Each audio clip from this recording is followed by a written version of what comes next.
Just like that, Venezuela's got a new president. Was he elected? Nope. But after swearing himself in, Juan Guaido was recognized as a legit president of Venezuela by Trump, Canada, and a bunch of right-wing Latin American countries allied with the US. Apparently, appointing yourself president is all it takes. But for real, what's happening in Venezuela is a straight-up coup against that country's democratically elected leader, Nicolas Maduro.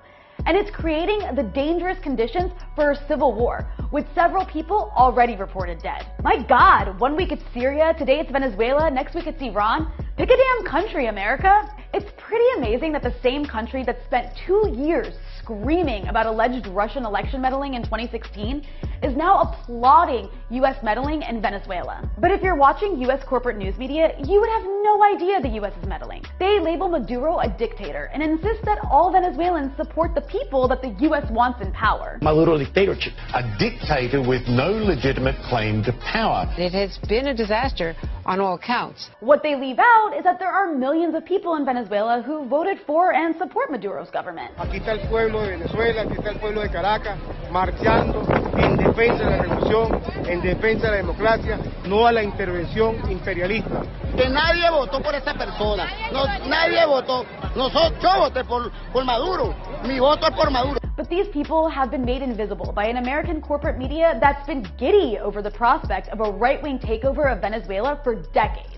So much so that they recognize the legitimacy of a dude who just up and declared himself president, and are calling that democracy. The US has been trying to overthrow the Venezuelan government since Hugo Chavez became president in 1999. Chavez redistributed wealth to the poor and used the country's oil resources to fund social programs, which pissed off the country's elites. He also tried to unite the region against US economic dominance and made it difficult for the US to profit off of Venezuela's oil reserves, which are the largest reserves in the world. That's right, where there's a coup, there's almost always oil. As far as US imperialism is concerned, countries aren't allowed to be socialist, let alone forge their own paths independent of US interests. That's why the US has repeatedly attempted to overthrow the government and has sanctioned the hell out of Venezuela, strangling its economy and depriving average Venezuelans of access to basic necessities, like life-saving medications. And then the trolls come along and say, see, socialism doesn't work. Well, the problem isn't socialism, it's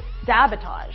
In 2002, George W. Bush succeeded in facilitating a right-wing coup in Venezuela, but it only lasted 2 days because Chavez had the overwhelming support of the country's people as well as the military. Ever since then, both Democrats and Republicans, as well as America's corporate media outlets, have been salivating at the chance to replace Venezuela's government with a right-wing regime that's friendly to American corporate interests. That's one reason why they characterize Venezuela's leadership as a dictatorship, even though their leaders are democratically elected in elections that take place regularly. Nicolas Maduro was democratically elected last May in an election that the US-backed opposition boycotted and has continued to challenge after he was sworn into office.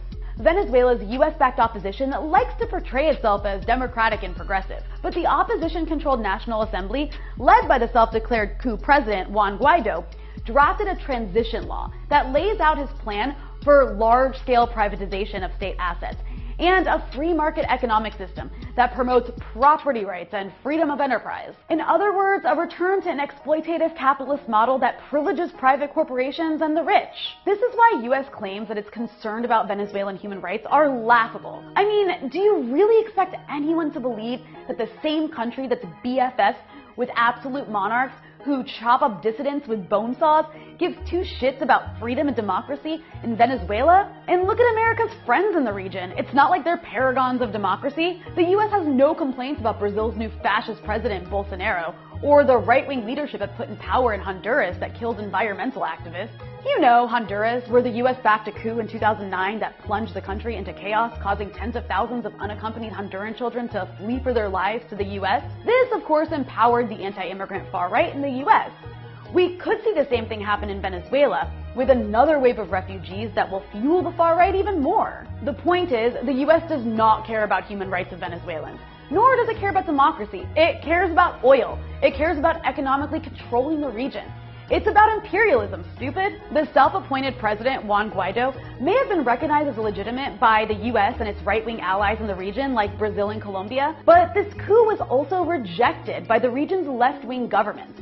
including Mexico, Bolivia, Nicaragua, and Cuba. The high military command in Venezuela is also standing by Maduro. But the situation remains incredibly dangerous. Even if the US's guide doesn't get to take over Venezuela, this is going to incite violence and possibly a civil war. As for those opposed to Maduro, fine, you don't have to love him.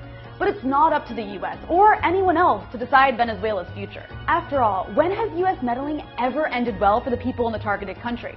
Honduras, Syria, Iraq, and Libya are just a handful of a long list of countries that are worse off after US meddling. The result is always more oppression, more authoritarianism, more violence, more misery, more privatization, more corporate exploitation, and more poverty. Every single time. And this time around won't be any different.